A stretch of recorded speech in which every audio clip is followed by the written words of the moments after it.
Maqaa Abbaa kan Ilmaa kan Hafuura Qulqulluu Waaqayyo tokko ameen. Maqaa Abbaa kan Ilmaa kan Hafuura Qulqulluu Waaqayyo tokko ameen. Maqaa Abbaa kan Ilmaa kan Hafuura Qulqulluu Waaqayyo tokko ameen. Nageenyi Waaqayyo isiniif haa baay'atu. Maatii Waaqayyoo hundumti keessan bakka jirtanitti akkam jirtu. Araarsummaan haadha keenya. Beekumsi ergamootaa gargaarsi qulqullootaa hunduma keenya wajjin haa ta'u. Egaa akka jaalala Waaqayyootti koorsii waa'ee dubbii Maariyaam yeroo darbe waliin ilaallee turre. Akka jaalala isaatti kutaa lammaffaa isaa har'a qabannee dhufneerra. Waaqayyoon akka nu barsiisu, akka nu gorsu, akka nu jajjabeessu fedhaaf eeyyama isaa nuuf haa ta'u. Barnoota keenya darban keessatti waa'ee haadha keenya giiftii keenya qulqulleettii dubaroo Maariyaam hiika maqaa ishee kallattiidhaan icciitiidhaan maal jechuudha isa jedhu ilaallee turre. Keessumaayyuu manni kiristaanaa giiftii keenya dubaroo Maariyaam maqaawwan garaagaraatiin akka waamtu gara mootummaa Waaqayyootti kan nama geelchitu qajeelchituu mootummaa samii. Akkasumas Maariyaam jechuun kennaaf qabeenya akka ta'e, Maariyaam jechuun fooniinis yaadaanis dubrummaadhaan kan jabaatte jechuu akka ta'e, uumamtootaa ol uumaadhaa gadi kan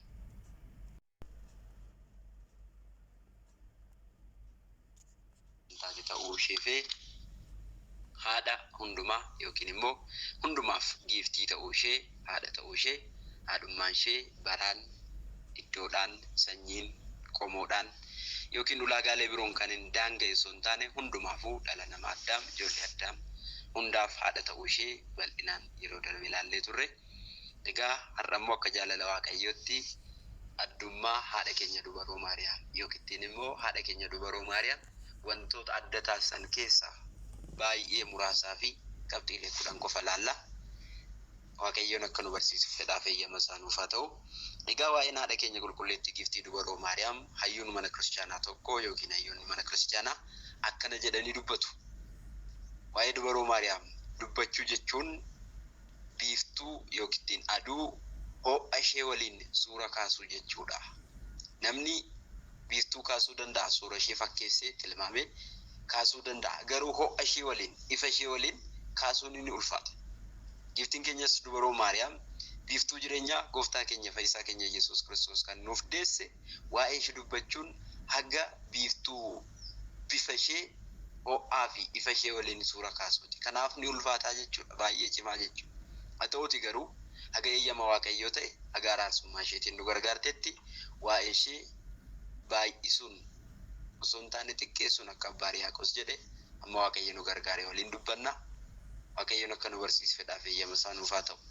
Egaa akkuma sila isiniin jedhe waa'een haadha keenya dubaroo Maariyaam dubbatamee kan dhumu, baratamee kan bira ga'amu, kan kuufamu, kan dhumu akka hin taane manni kiristaanaa yeroo garaagaraa haala garaagaraatti ni hima. Sababni isaa giiftiin keenya dubaroo Maariyaam Waaqa lafaaf samii uumeef haadha taate, haadha Waaqayyoo gaafa jedhamtu jechuma haadha Waaqayyoo jedhu kanaafuu jecha madaaluu hin qabnu waan ta'eef waa'een ishee baay'ee ulfaataa, gadi fagoo fi cimaa ta'uusaa qalbeeffachuun nurra jiraata jechuudha. Egaa wantoota haadha keenya dubaroo Maariyaam adda taasisan baay'ee keessa ni jalqabaa fi inni ijoon uumaadhaa gadi uumamaa ol ta'uu isheeti. Giiftiin keenya dubaroo Maariyaam uumama harka Waaqayyootiin uumame hundumaatii ol kan kabajamte, hundumaatii ol kan eebbifamte, hundumaatii ol qulqulleettiidha jechuudha. Kanaaf uumama oli jennaan. Dhala namaa ta'ee, ergamootas ta'ee, uumamtoota kaanis uumama kamiyyuu Waaqayyoon kan uumaman hundumaati olidha. Sababni isaa Waaqayyoof haadha ta'uu dandeesseetti waan ta'eef. Kanaaf manni kiristaanaa keenya uumamaa oli.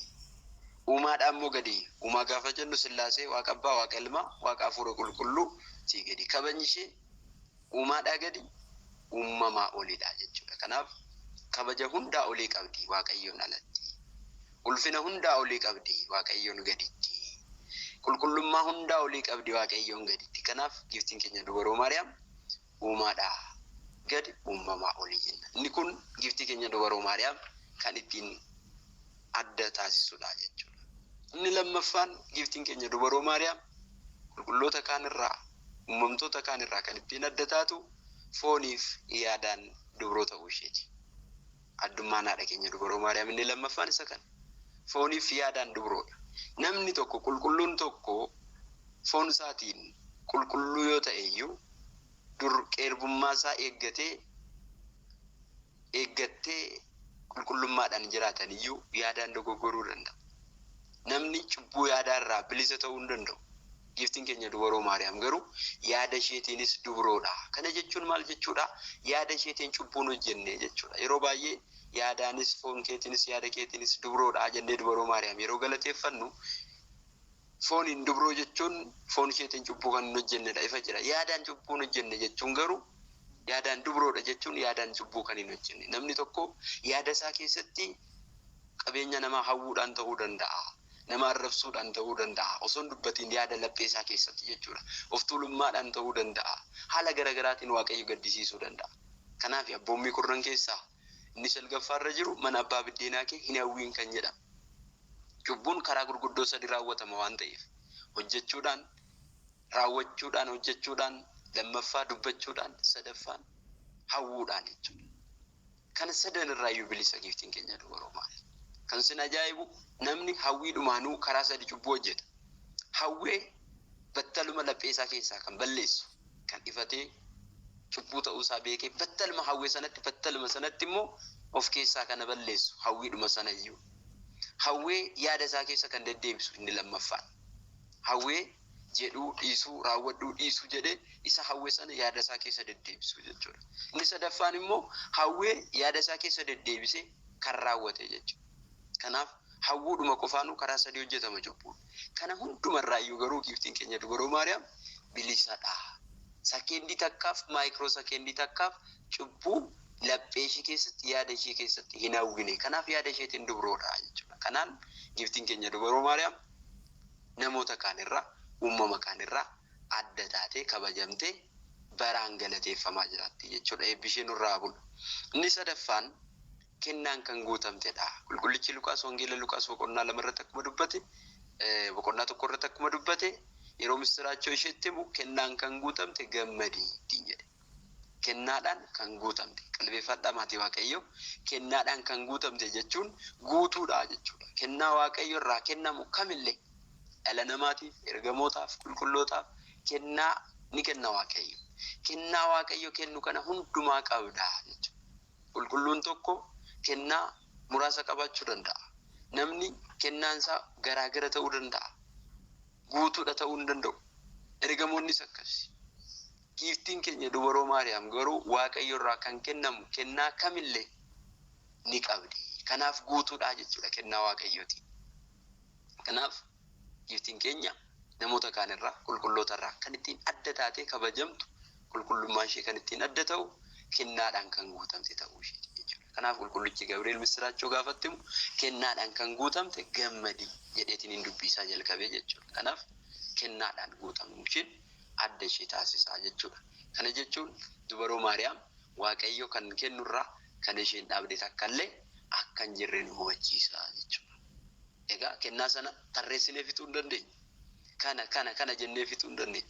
Walumaa galatti gaafa guutummaa isaa duuchineetoo yookiin guutummaa isaa dubbannu wanna Waaqayyo namaaf kennu, wanna Waaqayyo uumama isaatiif kennu hundumaayyuu ni qabdi jechuudha dubaroo Maariyaam. Araarsummaa haa ta'u, qulqullummaa haa ta'u, kabaja haa ta'u, maal haa ta'u, wanna kamillee kan Waaqayyo namaaf kenne dubaroo Maariyaam qabaachuu ishee jechi kun nutti ibsa jechuudha. Kanaaf dubaroo Maariyaam kennaadhaan kan guutamte ta'uu ishee adda ishee taasisa. Inni arfaffaan haadha Waaqayyooti. Dubaroo Maariyaam kan adda taasisu haadha Waaqayyooti. Haadha Waaqayyo ta'uu isheeti jechuudha. Jechuma haadha Waaqayyo jedhu kana jechi gitu hin jiru. Jechumti jecha kana dorgomu, jecha kana madaalu yookiin immoo jechoonni ittiin jecha kana ibsinu, haalli ittiin jecha kana ibsinu hin jiru. Maaliif uumamni Waaqayyoof haadha ta'uu hin danda'u waan ta'eef. Garuu dubaroo Maariyaam qulqullummaadhaan, gadoof qabummaadhaan eeyyama Waaqayyootiin haadha Waaqayyoo ta'uuf geesseetti jechuudha. Kanaaf haadha Waaqayyooti. Uumama keessaa Waaqayyoon yookaan gooftaa keenya Yesuus Kiristoosin jechuudha mucaa koo jedhee waamuu kan danda'u giftii keenya dubaroo Maariyaam qofa. Kanaaf qulqulloota kaan irraa adda kan ishee taasisu kanadha. Gaafa waamtu gooftaa koo keessumaa sanee Golgootaa kitaaba jedhamu irratti waa'ee kadhannaa giftii keenya dubaroo Maariyaam iddoo awwaalcha mucaa ishee gooftaa keenya Yesuus Kiristoos gara Geetsemanii deemte, gara Golgootaa deemte, yeroo hundumaa iddoo Golgootaa jedhamutti dhiifama, iddoo Golgootaa jedhamutti kadhannaa isheen gaggeessitu yaa gooftaa koo, yaa mucaa koo jetteeti. Jecha kana dubbachuu namni danda'u giiftii keenya dubaroo Maariyaamiin ala hin turres hin jirus hin jiraatus jechuudha gara fuulduraattis. Kanaan dura hin turre baraka kumoofaa keessa baraka kuhaaraa keessa hin jiru hin jiraatus dubaroo Maariyaamiin ala. Dubaroo Maariyaam garuu gooftaa koo mucaa koo jettee dubbachuu dandeessi, kadhachuu dandeessi jechuudha. Kanaaf kun adda ishee taasisa jechuudha. Haadha Waaqayyooti. Jecha kana namni dubbatu hin jiru. Kabaja kana namni qabu hin jiru. Haga barri darbutti haga bara baraatti haadha Waaqayyoo kan taate giiftii keenya qulqulleettii dubaroo Maariyaamidha. Kanaaf isheen haadha Waaqayyooti. Kun adda ishee taasisa jechuudha. Shanaffaa haadha ifaati. Ifa kan jedhame gooftaa keenya fayyisaa keenya Yesuus Kiristoos arfaffaan wal fakkaata. Haa ta'uuti garuu ifa sana ibidda waaqummaa sana keessumaa Isaayyaas boqonnaa 6 irratti ergamoonni fuula isaanii kochoo isaanii ni gaaddiddeessu. Maaliif fuula Waaqayyoo ilaaluu hin dandeenyu. Waaqayyo ibiddaa kan silaaluu hin jiru gaafa jedhanidha. Kochoo isaanii lamaan immoo miila isaanii ni golgu. Maaliif eenyumtuu si fuuldura dhaabachuu hin danda'u gaafa jedhanidha. Haala kanaan Waaqayyoon galateeffatu. Waaqa ergamoonni akkatti galateeffatan kana garuu ibidda waaqummaa kana garuu garaa isheetti kana baate giiftii keenya qulqulleettii dubaroo Maariyaamidha. Ifti isaa addunyaa hunda kan ga'u, ifti isaa kan hin dhaamne, baraan kan hin darbine, ifa jireenyaa kan ta'e gooftaa keenya Yesuus Kiristoosiif haadha waan taateef haadha ifaa jennaani. Kun adda ishee taasisaa jechuudha. Qulqulloonni biroo, dubartoonni biroo qulqulloota da'an. Giiftiin keenya dubaroo Maariyaam garuu waaqa qulqullootaa deesse. Kanaaf haadha ifaati jechuudha. Inni jaaffaan giiftiin keenya dubaroo Maariyaam kan ittiin adda taatu qulqulleettii qulqullootaati. Qulqulloonni qulqulleettii jedhanii kan galateeffatan. Nu qulqullootaan qulqulloota jennee galateeffanna. Qulqulloota dubartootaanis qulqulloota warreen dhiiraatiinis. Isaaniin qulqulloota jennaani, nuuf kadhadhaa jennaani, nu araarsaa jennaani jechuudha qulqullootaan. Qulqulloonni nuti isaan galateeffannu sun, qulqulloonni nuti isaan kabajnu sun, qulqulloonni nuyiif qulqulloota ta'an sun isaaniif immoo deebitee giiftiin keenya dubaroo Maariyaam qulqulleettiidha jechuudha. Kanaaf qulqulleettii qulqullootaa jedhamti jechuudha. Qulqullootaaf qulqulleettii kan taate. Qulqulleettii qulqullootaa jedhamuun beekamti jechuudha. Kanaafidha Qiddaasee Maariyaam irratti giiftii keenya dubaroo Maariyaamiin akkana jedhee galateeffata Abbaa Yaaqoobs. Ati obboleettii ergamootaati. Ergamootaaf obboleettii kan taate, wareegamtootaaf haadha kan taate, immoo mula samaa'e. Wareegamtootaaf haadha kan taate, qulqullootaaf qulqulleettii kan taate, lubootaaf immoo kabaja isaanii, gonfoo isaanii kan taate galanni siif haa ta'u jedhee waa'ee dubaroo Maariyaam ajaa'ibsiifata jechuudha. Ergamootaaf obboleettii, wareegamtootaaf immoo haadha wareegamtoota. Wareegamtoonni kan abdii godhatan haadha keenya, wabii keenya jedhanii, hirkoo keenya jedhanii kan itti abdatan isheen qulqulleettii qulqullootaa jedhamti jechuudha. Kanaaf abdii qulqullootaati, wabii qulqullootaati, hirkoo qulqullootaati jechuudha. Dadhabbina isaaniitiif jajjabina kan itti argatan, hirkoo kan itti argatan qulqulleettii qulqullootaa jedhamuun beekamti. Kuni adda ishee taasisaa jechuudha. Inni bira haati keenya qulqulleettiin dubaroo Maariyaam wantoonni adda ishee taasisan bultoo Waaqayyooti. Gooftaan keenya tulluu Taaboor irratti warra du'an keessaa Musee, warra dhokatan fudhataman keessaa Eeliyaas, warra lubbuun jiran keessaa immoo duuka bu'oota icciitii kan jedhaman Yohaannis, Yaaqoobii fi Phexros. Isaan kana iddoo tokkotti tulluu Taaboor irratti walitti isaan fide. Museen warra du'an keessaa, warra jiraattotan keessaa Eeliyaas, warra beera heewaan yookaan fooniin osoo du'an dhandhamiin fudhataman keessaa jechuudha. Warra lubbuunis fooniinis dachiirra jiraniin immoo duuka bu'oota 12 keessaa duuka bu'oota 3 tulluu Taaboor irratti iddoo tokkotti gaafa walitti isaan qabu gammachuu kanaan qulqulluu Phexros akkana jedhee ture. Yaa gooftaa as jiraachuun nuyiif gaariidha. Dunkaana tokko si'iif, dunkaana tokko Museedhaaf, dunkaana tokko immoo Eeliyaasiif ijaarree, dunkaana 3 ijaarree isin tajaajilaa nu 3 immoo as jiraannaa jedha. As jiraachuun nuyiif gaariidha jedha. Yeroo kana gooftaan maal jedha? Manni isin naaf ijaartan mana akkamiiti? Samiin teessuma kiyya, lafti ejjennaa miila kiyyaati. Kanaaf mana akkamii naaf ijaartu jedheetu qulqulluu Phexrosi gaaffiisa yookiin immoo gammachuusaa sana gaaffiidhaan deebisa. Kanaaf mana akkamiiti? Tulluu tokko qofaarratti yookaan iddoo murtaa'e qofaarratti murtaa'ee kan hin jiraanne ta'uusaa gaafa nu argisiisu. Yookiin immoo manni Waaqayyoof ta'u, bultoon Waaqayyoof ta'u kan akkamiiti jedhee icciitiidhaan qulqullicha Phexros gaafata. Qulqullichi Daawit immoo deebii kana gaafa deebisu Faaruu 131 lakkoofsa 13 irratti Waaqayyo Tsiyooniin filateera. Bultoosaa akka taatuuf jaalateera. Ishees qulqulleesseera. Bultoosaa filateera jedha. Kan filate eenyudha? Haadha keenya dubaroo Maariyaam. Bultoosaa akka taatu. Foon isheerraa foon, lubbuu isheerraa lubbuu fudhate isheerraa nama ta'uudhaaf. Gadaamessa ishee garaa ishee ji'a 9 bultoo godhate Waaqni murtoofne, Waaqni hin daangofne garaa ishee keessatti murtaa'ee daanga'e. Ciddi foonummaatiin dubaroo Maariyaam haadha Waaqayyoo ta'uu dandeessetti, bultoo Waaqayyoo ta'uu dandeessetti. Kanaaf bultoo Waaqayyooti jedhamti. Maahidara malakooti isa jennu sana jechuudha. Waaqummaadhaaf ibidda waaqummaa isaan qaqqabatan sana kan dandeesse. Kanaafidha qulqullichi akkana jedhee ishee gaafata. Yaa dubroo misirroo xiqqoo taatee osoo jirtu, daa'ima waggaa 15 misirroo xiqqoo taatee osoo jirtu, ibiddi waaqummaa yeroo garaa kee keessatti murtaa'e sana golgaan yookaan maggaarrajaan abiddaa 7 fuuldura isaatti golgamanii jiran sun garaa kee keessatti iddoo kamitti golgamanii? Maaliif fuula Waaqayyootti golgaatuun abiddaa yookiin maggaarrajaan abiddaa golgamanii jiran sun garaa kee keessatti iddoo kamitti golgamanii? Karaa bitaatiin, karaa mirgaatiin iddoo kamitti golgamanii jedheetu qulqullichi kan gaafatuuf kanaafidha. Bultoo Waaqayyoo waan taateef jechuudha. Kanaaf haadha Waaqayyoo ta'uu dandeessi. Kanaaf kun adda ishee taasisaa jechuudha. Inni 8ffaan amanamummaa addaa qabdi jechuudha dubaroo Maariyaam. Qulqulloonni yoo amanaman Waaqa isaaniitiif kufaa ka'aa cubboo hojjechaa qalbii jijjiirra taatedha. Dubaroo Maariyaam garuu osoo hin kufin, osoo hin yakkin, yaadaanis fooniinis akkuma sila laallee jechuudha. Amanamummaa adda ta'een Waaqayyoof haadha taate jechuudha.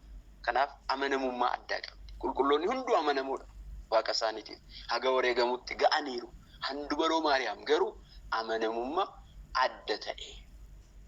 Lubbuu keerra seefii darba jedhee qulqullichi Simi'oon akkuma dubbate haga godaansi adda addaa isheerra ga'utti, baqannaan adda addaa isheerra ga'utti, haga qaraaniyootti, haga ija isheen osoo argitu mucaa ishee fuulduratti fannisanitti gidiraawwan kana hundumaa simattee haadha Waaqayyoof haadha taatee qulqulleettii taatee amanamummaa addaadhaan cimtee kan jiraattedha.